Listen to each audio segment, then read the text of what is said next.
আসসালামু আলাইকুম। সবাই কেমন আছেন? আলহামদুলিল্লাহ, আপনাদের দোয়ায় আমরা সবাই ভালো আছি।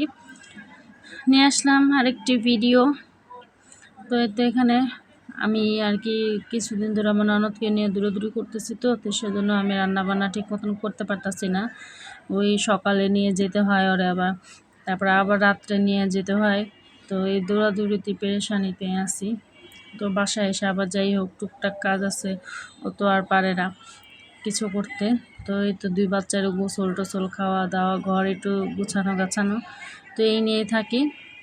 আর আমার শাশুড়ি মা ওই আর কি উনি সব কিছু কাইটা কুটা আর কি রান্নাবান্না করে, তো আমি যতটুকু আর কি পারি অতটুকুই করি। তো এই তো আমার শাশুড়ি মা কিন্তু উনি ডাল রান্না করছে, আর হচ্ছে তো নলা মাছ পটল আলু দিয়ে রান্না করছে। তো আমি এখন হচ্ছে কই মাছটা রান্না করব। তো আমার শাশুড়ি মা দেখা গেছে ভালো লাগতেছে না, সেজন্য উনি চলে গেছে ওই 2টা রান্না করে। তা আমি এখন একটু ভাত বসাই দিছি। ভাত অবশ্য আমার শাশুড়ি মায়ে বসাই দিয়ে গেছে।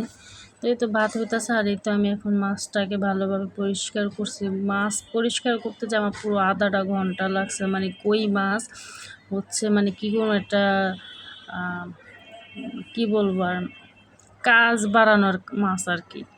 এটা যেমন তাজা মাছ কাইটটা করতেও যেমন অনেক কষ্ট, তারপর এটা পরিষ্কার ভালোভাবে মানে রান্না করার জন্য, প্রসেসিং করার জন্য বহুত কষ্ট এটা। তো এই তো আমি এখন এগুলোর ভালোভাবে পরিষ্কার করে গরম পানিতে ধুয়ে তো এখন ভাইজা নিতেছি। আর 2টা মাছ আমি একটু বেশি ভাজবো, যেহেতু আমার শ্বশুর মশাই মানে একটু ভাজা মাছটা পছন্দ করে, রান্নাটা তেমন খায় না। তো এই তো 2টা পিস মানে ওনার জন্য আমি আলাদা করে রান্না করবো। আর এই দেখেন আমি ঝটপট রান্না বান্নার জন্য আজকে মানে ভাজাভাজি করিনি, লাউ দিয়ে আলু দিয়ে রান্না করব তো কই মাছ, তো এই জন্য আলুটা আবার আলাদা ভাজবো। তো সেজন্য আমি একবারই পেঁয়াজ আর আলু দিয়ে বসাই দিচ্ছি, ভালোভাবে কষা নিতেছি। আর এই তো এই পাশে আমার ভাতও হয়ে গেছে। তো এটা আমি ভাত দেখতেছি যে কতটুকু হয়েছে, মানে বেশি ভাত তো যাতায় আসবো কি না, তো এই জন্য একটু বারবার দেখতেছিলাম। তো এই জন্য আর একটু ভালোভাবে একটু টকবক করে ফুটে আমি ভাতটাও ঝাড়া দিয়ে দিব। আর এই তো অন্য পাশে আমি এখন এটাকে নাড়ে নিতেছি। আর এই দেখেন 2টা মাছ আমি ভাজা একদম কড়া ভাজা করে নিছি। আর এই তো এটা হচ্ছে শাকের বাড়ি, মানে শাক প্রতিদিনই খাওয়া হয়, তো তো সেজন্য মানে কিছুদিন আগেই কিন্তু শাক বানাইছি। তা এখন আবারও শাক শেষ পর্যায়ে হয়ে আসছে।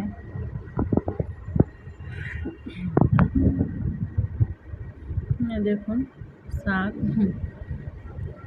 আমাদের তো শাক ছাড়া তরকারি চলেই না। তো এই তো আমি এখন এটাকে ভালোভাবে একটু নাড়াচাড়া দিয়ে নিতেছি। আর পেঁয়াজটাও আমার ভাজা হয়ে যাবে, আর আলুটা ওই তেলের মধ্যে ভাজা হয়ে যাবে। তো আমি আবার এই আলু আর পেঁয়াজের মধ্যে লবণ দিয়ে দিছি একদম, মানে একবারে তরকারি পরিমাণ করে আমি লবণ দিয়ে দিছি। তো এই তো এই পর্যায়ে আমি এখন আবার এই তো আদা দিয়ে দিলাম পরিমাণ মতন। আমি এটার মধ্যে একদম ভালোভাবে কষায় ভাজা ভাজা করে নেব, যেন আদার কোনো গন্ধ না থাকে। তো ভালোভাবে কষানো হলে আমি পরিমাণ মতন পানি দিয়ে দেব। তো আমার ভিডিওটা যদি ভালো লেগে থাকে তাহলে অবশ্যই লাইক, কমেন্ট এবং শেয়ার করবেন। যারা নতুন আছেন তারা সাবস্ক্রাইব করবেন এবং পাশে থাকা বেল আইকনটি প্রেস করে দেবেন, যাতে আমি যখনই কোনো ভিডিও দিই আপনারা পেয়ে যান। আর আরেকটি বিশেষ কথা হচ্ছে যে আপনারা সবাই দোয়া করবেন যেন আমার ননদ তাড়াতাড়ি সুস্থ হয়ে যায়। কারণ আল্লাহর মতো অবশ্য মানে আগের তুলনায় মানে এখন অনেকটা ভালো আছে, ভালো হয়েছে। তো যতটুকু একটু অসুস্থতা, ইনশাল্লাহ তাড়াতাড়ি সুস্থ হয়ে যাবে। তো দেখেন আমার কিন্তু ভালোভাবে এটা কষানো হয়ে গেছে। তো আমি অনেকক্ষণ ধরে এটা নাড়াচাড়া করে নিচ্ছি। আর দেখেন এই পর্যায়ে কিন্তু আলুটাও আজকে সেদ্ধ হয়ে গেছে আমার। তা আমি তো পানি দিয়ে ময় মশলা দিয়ে এটাকে যে কষায় নিছি, আমার মশলা কষানো হয়ে গেছে। তা আমি এর মধ্যে একবারে লাউ দিয়ে দিব। তো এগুলো অবশ্য আমার শাশুড়ি মায়ের সব কিছু কাইটা কুটা জোগায় রাখছে, আমি কিছুই করি না। আমি শুধুমাত্র এসে বাস আর কি ভাতটা দেখছি, আর একটু কই মাছ রান্না করছে। তো সব কিছু পরে আবার রান্নাবান্না শেষে পাটের ঘরটাও গুছাইয়া নিছি। আর এই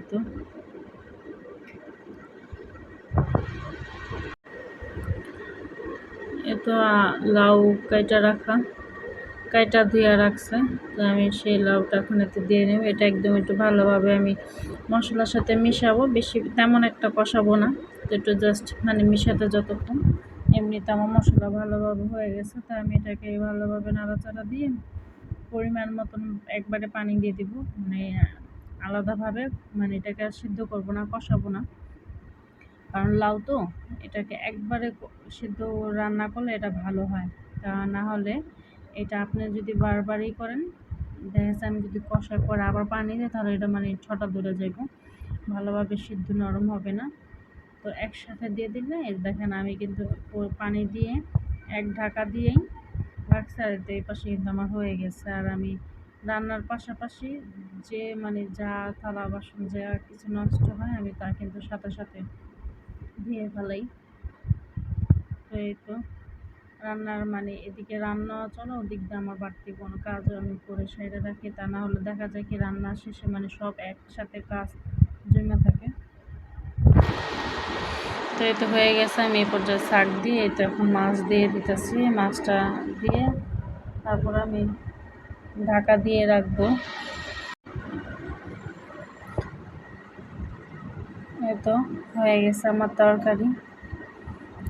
তো তরকারিটা ভালোই ছিল, খেতে খুব ভালো লাগছে। আর দেখেন কি সুন্দর টকবক টকবক করতেছে, মানে এরকম টকবক দেখলে আমার মনে হয় লার্কির চুলা রান্না।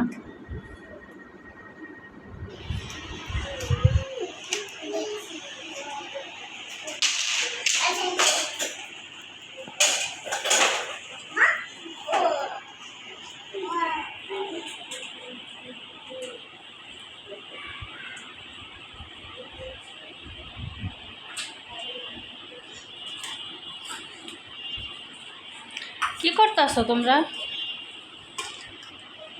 মেয়েরা?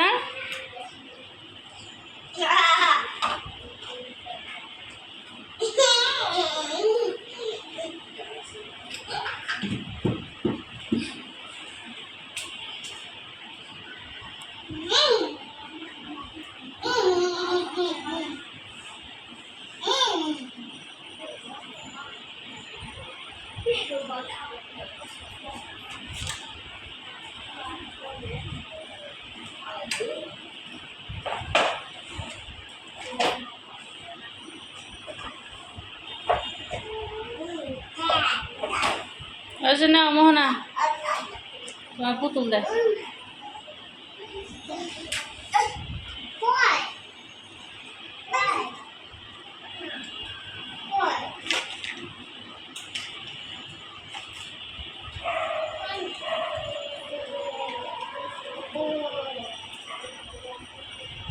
মেয়েরা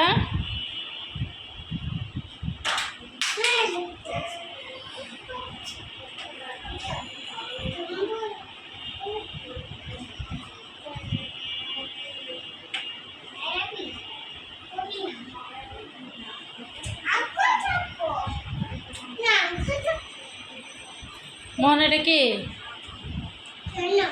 এই বাবুটা কার?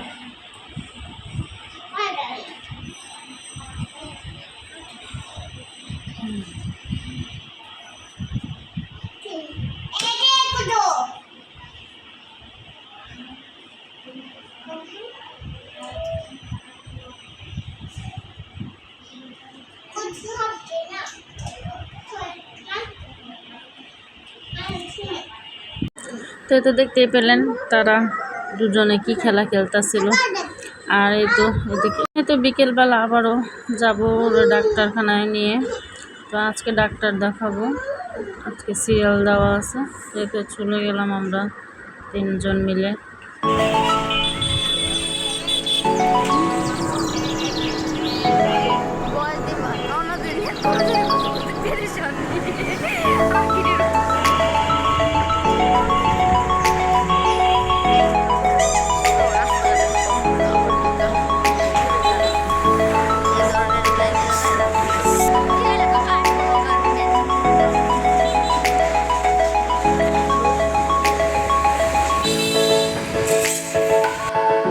তো দেখতে দেখতে চলে এলাম আমরা হসপিটালে।